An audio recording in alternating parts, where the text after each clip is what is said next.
Let us now revisit and comment on what can be learned from the two canonical thought experiments, Fake Barn County and Twin Earth, since both expose in different ways the fragility of cognitive reliability and the tension between habit and truth.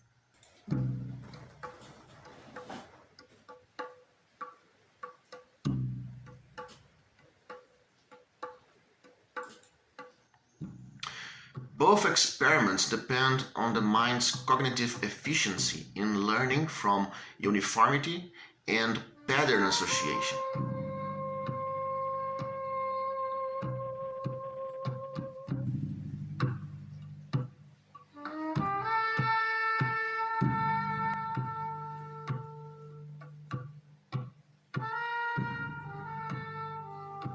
That very efficiency, however, breeds blindness. The more stable an association becomes, the less we inspect it.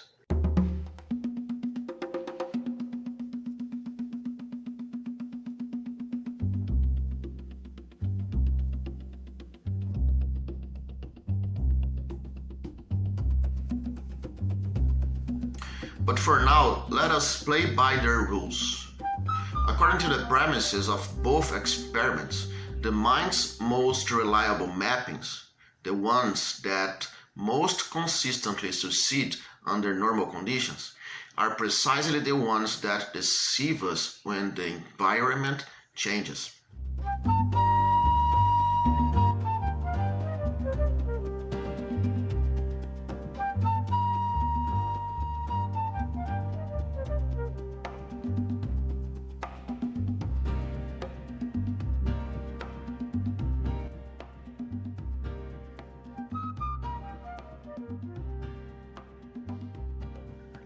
In Fake Barn County, Henry's perceptual system has been trained in a world where barn perception is trustworthy.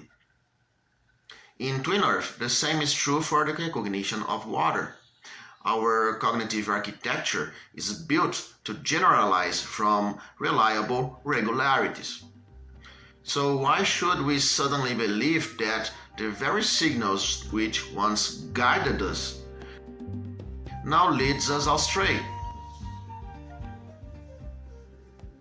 Each experiment thus presupposes that belief is not a passing episode of consciousness, but a node in a network of trained associations, stabilized by signals that render the world uniform and our inferences seemingly irreversible. No belief stands alone. Each draws its meaning and stability from patterns of correlation, reinforced by past success.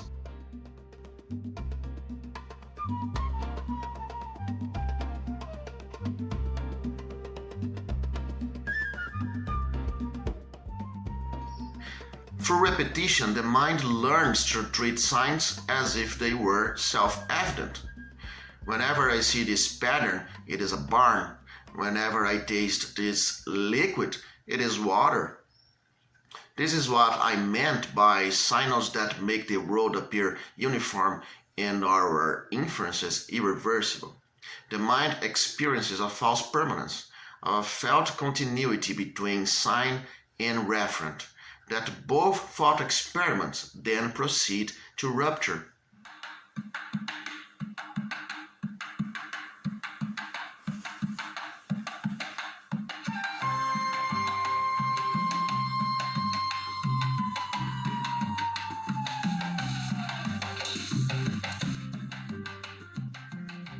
When the world ceases to cooperate, the same regularities that once fixed barn or water as reliable anchors of reference persist as empty forms. Externalism steps in with a sobering claim. When the environment grows hostile enough, the firmness of belief yields to external variance. What appeared as knowledge was only local equilibrium, a temporary alignment between mind and world, awaiting the next reversal.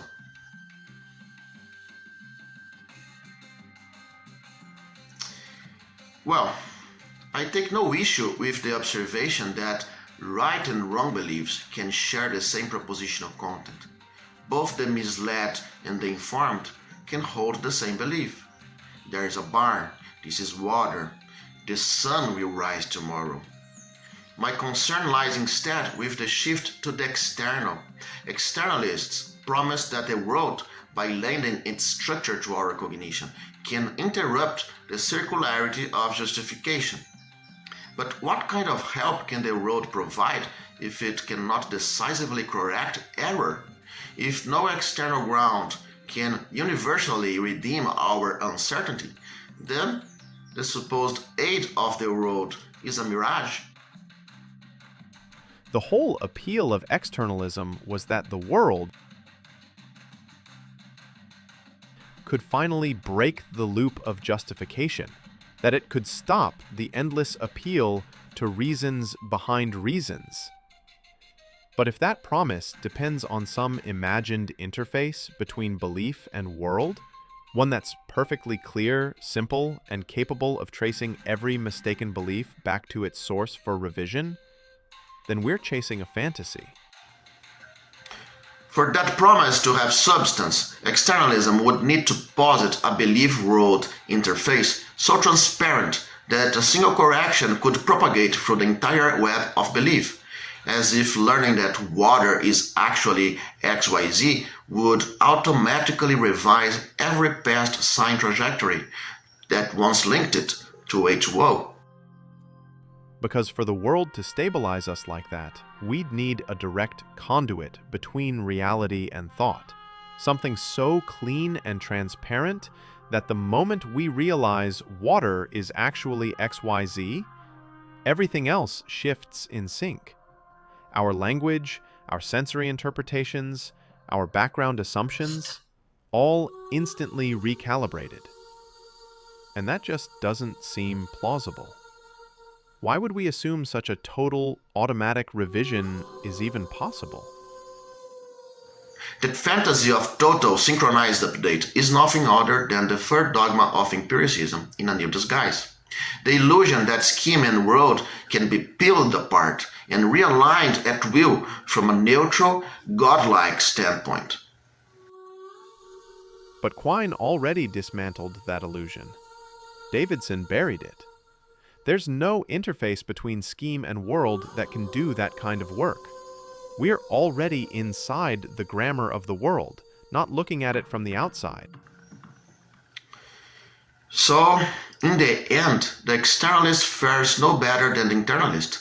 Neither can escape the fact that truth and falsity depend not on static correspondence, but on modal conditions, on how easily a belief could have been wrong given slight changes in circumstance. We have no access to a supersensible evidence that would distinguish the right reasons from the lucky ones. Yet, it is precisely here that internalism still makes progress. Only the internalist still has a place to go from here. The internalist doesn't pretend there's a final correction coming from the outside. They work with what we have, our categories, our concepts, our symbolic scaffolding. And that's where the real work happens. That's where the difference between truth and luck starts to mean something. Not in some imagined interface with the world, but within the structures we use to think in the first place.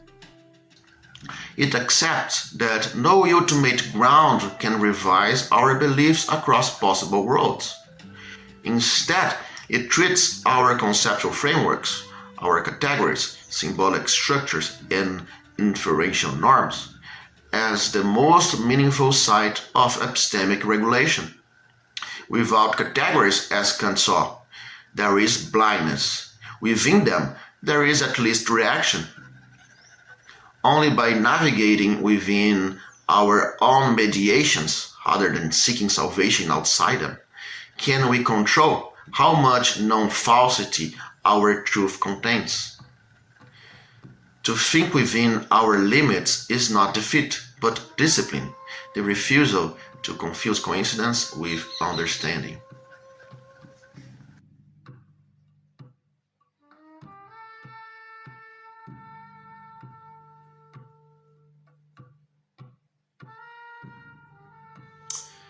So, the assumptions underlying two classic externalist thought experiments, Goldman's fake Barn County and Putnam's Twin Earth, depend on a mechanistic conception of the mind as an associative and computational engine optimized for efficiency and pattern recognition.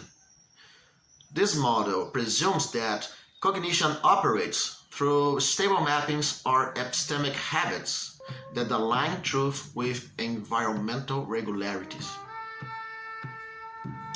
Because of this, when agents find themselves in an abnormal environment that reproduces the same perceptual signs they normally associate with water or barns, yet where those signs no longer correspond to the same realities, their judgments begin to fail in a systematic way. The environment keeps rewarding their mistakes. Every false identification still appears to be correct, just as it does for the local inhabitants. As a result, their conceptual mechanisms, which rely on stable associations between sign and object, can no longer tell truth from illusion. In such cases, the very efficiency of the mind, its capacity to generalize and recognize patterns, turns into a weakness. When meaning is defined only by successful pattern matching, a deceptive or anomalous context makes genuine understanding and mere coincidence of behavior indistinguishable.